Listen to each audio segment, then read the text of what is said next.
صل على سيدنا مولانا محمد المصطفى هدي العطاء وبحر الوفاء بديع الجمال وبحر الشفاء سيدنا أبي الزهراء وآله وبارك وسلم. محترم حضرات، سامعین کرام، حاضرین محفل، میرے ساتھیوں، دوستوں، بزرگوں، پیارے پیارے بچوں کے بھائی، السلام علیکم ورحمۃ اللہ وبرکاتہ. رب العالمین کا بے شمار کرم، اس کی ساری چیز اس رب نے ہمیں توفیق عطا فرمائی. آج ہم سب لوگ ایک طویل عرصے کے بعد، ایک بہت طویل عرصے کے بعد یہاں بیٹھے ہیں.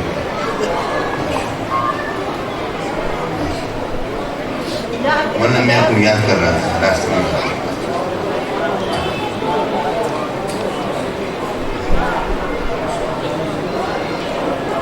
میرے ساتھیوں، آج ایک مسئلہ پیش کرنا ہے، ایک مسئلہ بس. اب دیکھتے ہیں کہ آپ میں سے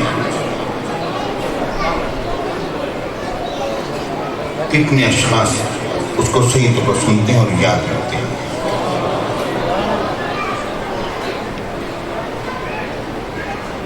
اس میں جتنا بھی وقت گزرے گا اکٹھے ہیں. آپ یہیں قریب سے اپنے گھروں کو لوٹیں گے اور میں یہاں سے دور اپنے گھر لوٹوں گا. آپ فارغ ہونے کے بعد اپنے گھروں کو لوٹ جائیں گے. مجھے بھی کچھ اور دوست آپ سے بھی ملاقات کرنی ہے. تو جتنی بھی تاخیر ہوگی اس میں میں آپ سے زیادہ متاخر بن گا. اس لیے گھبرانے کی ضرورت نہیں.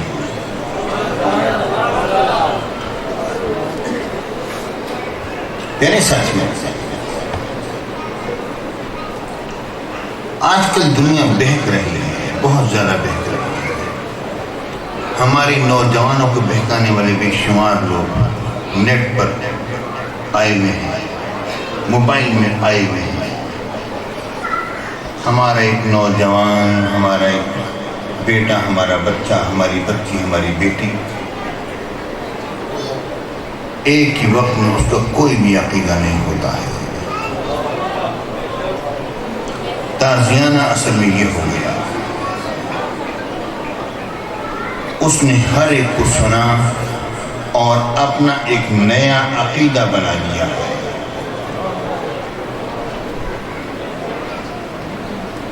میرے آقا کی وہ حدیث پاک پوری ہوتی نظر آ رہی ہے اور حضور کی ہر حدیث میں پورا ہونا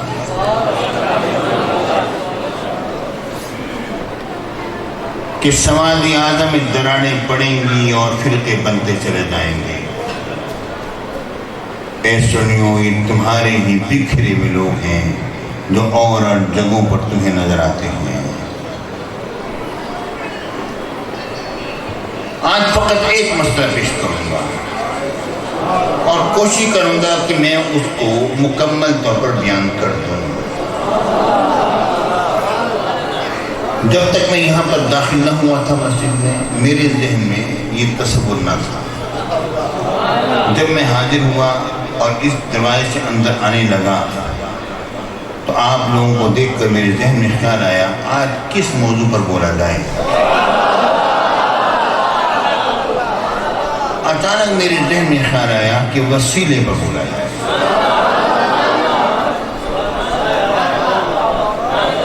وسیلے پر بولا جائے.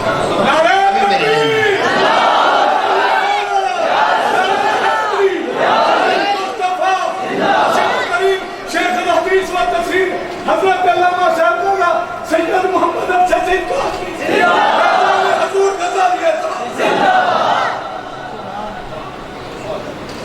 میرے ساتھیوں، اگر آپ غور کریں تو اس دنیا میں کوئی بھی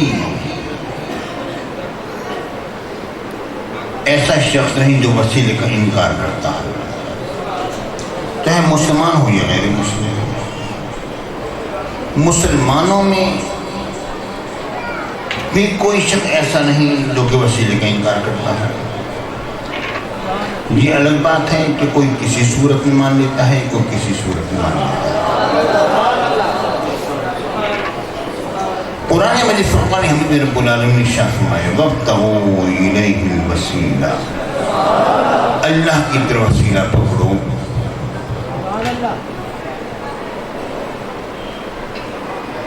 بعض لوگوں نے دھوکہ دینے کے لیے کہا، اس کا مطلب یہ ہے وسیلہ کے معنی قرب کے ہیں، تو میں نے کہا کہ وسیلے کے معنی قرب ہے، میں مانتا ہوں، مگر یہاں پر قرب کے معنی بنتے نہیں ہیں۔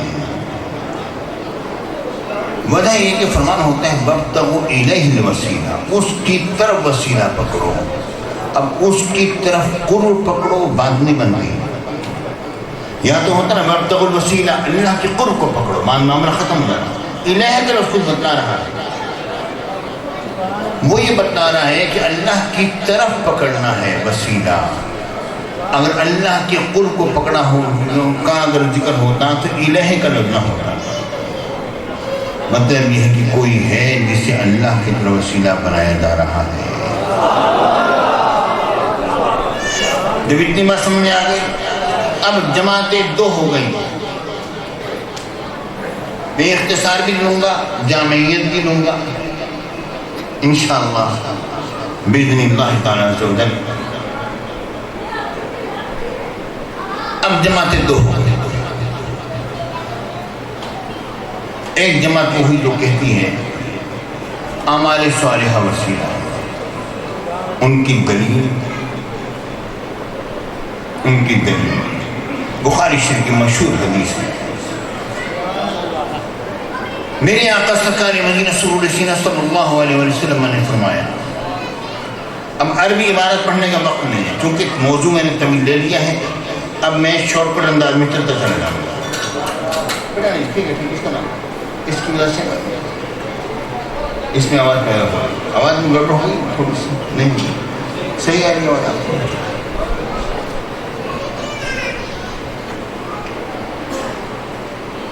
میرے آقا سرکار مدینہ صلی اللہ علیہ وسلم نے فرمایا کہ 3 افراد نکلے، سفر میں تھے۔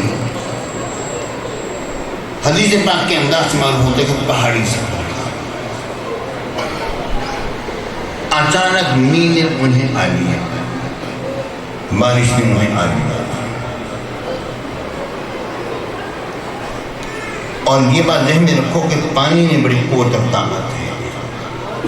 ہم بھی جب پہاڑی علاقوں میں نکلی اور ہم نے بارش کو دیکھا تو ہم نے بھی دیکھا کہ بڑی بڑی چٹانیں ٹوٹ کے نیچے لڑک کر نیچے آ رہی ہیں۔ ایبٹ آباد کے علاقے میں ہم لوگ جا رہے تھے، راستے میں اچانک بارش برسی اور اوپر سے بڑی بڑی چٹانیں ٹوٹ کے آ رہی ہیں۔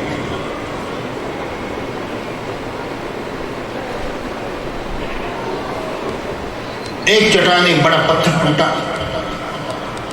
اب یہ لوگ بارش سے پریشان ہیں، انہوں نے غار میں پناہ لے لی۔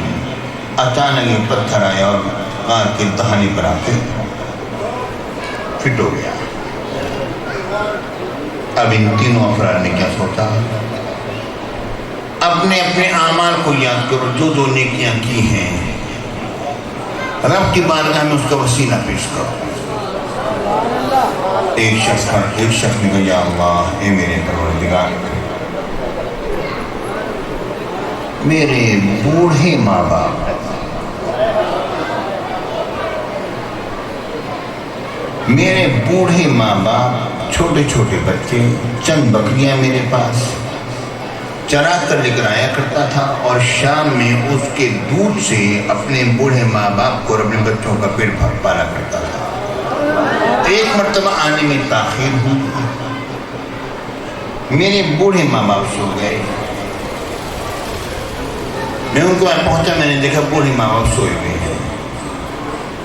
جب یہ دیکھا دودھ کا پیالہ میرے ہاتھ میں ہے، بچے میرے پاؤں میں لوٹ رہے ہیں بھوک کی وجہ سے، لیکن میں نے اپنے بوڑھے ماں باپ کا خیال کیا کہ پہلا حق تیرے اوپر تیری ماں کا ہے، پھر تیری ماں کا ہے، پھر تیری ماں کا ہے، پھر تیرے باپ کا ہے۔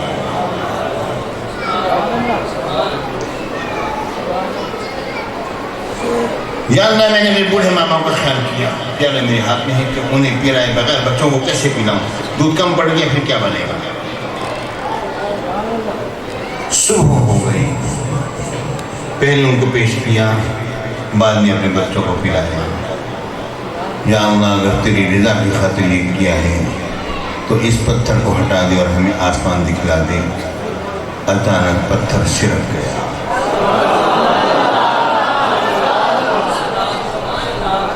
دوسری شخص نے رب کی بارگاہ میں کیا، اللہ اے پروردگار میں اپنی چچا کی بیٹی سے محبت کرتا تھا جس طرح کہ مرد عورت سے کرتا ہے۔ میں نے اسے کئی مرتبہ طلب کیا مگر وہ نہ مانی۔ جب اس کے گھر میں فاقے نے انتہا کر دی، وہ اور اس کے ماں باپ، بوڑھے ماں باپ جب فاقے کی زد میں مکمل طور پر آ گئے، اس نے کہا کہ ٹھیک ہے 100 دینار مجھے دو، تب تمہیں تمہاری خواہش پوری ہونے دوں گا۔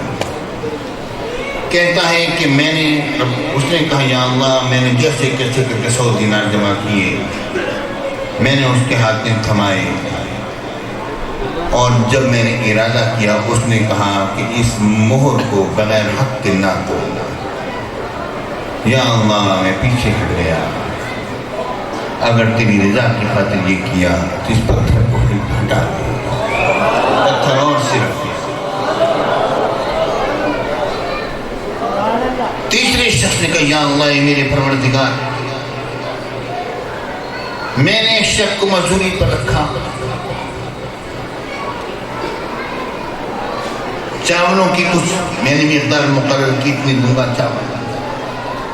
اس نے میرا کام کیا، دھان جب میں نے اس کو پیش کیا تو اس نے قبول نہ کیا اور چلا گیا، ناراض ہو کر چلا گیا۔ میں نے اس کے دھان سے بوائی کی اور پوری فصل تیار ہوئی، پھر اسی سے میں نے بیٹا باہر بچوں کو تھوڑا خاموش کرا، بچوں کو تھوڑا خاموش کرا، مہربانی نہ۔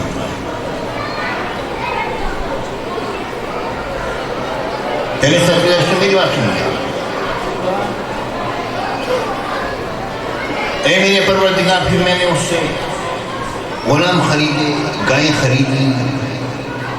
کچھ عرصے کے بعد وہی شخص آیا، اس نے کہا اللہ کا خوف کھا، میرا حق ادا کر، چونکہ یہ دکھ بھی تھا۔ بس بیٹا بس ہو گیا، رہنے دو، کوئی بات نہیں، بچے کوئی بات نہیں، ہر ایک کے بچہ بولتا ہے۔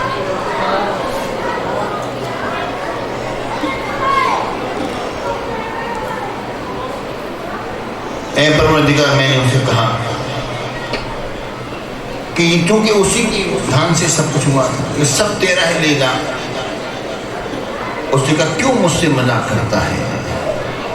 میں نے کہا نہیں، یہ سب کچھ تیرا ہے، تو لے جا۔ وہ لے گیا۔ اے میرے رب اگر تیری رضا کی خاطر کیا تو پتھر کو ہٹا دے۔ پتھر ہٹ گیا۔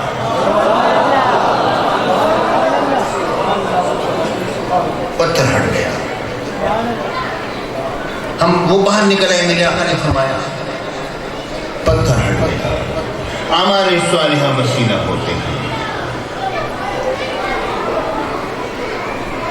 جب یہ بات کہی گئی تو اس پر ہم نے بخاری شریف کی حدیث پاک پیش کی۔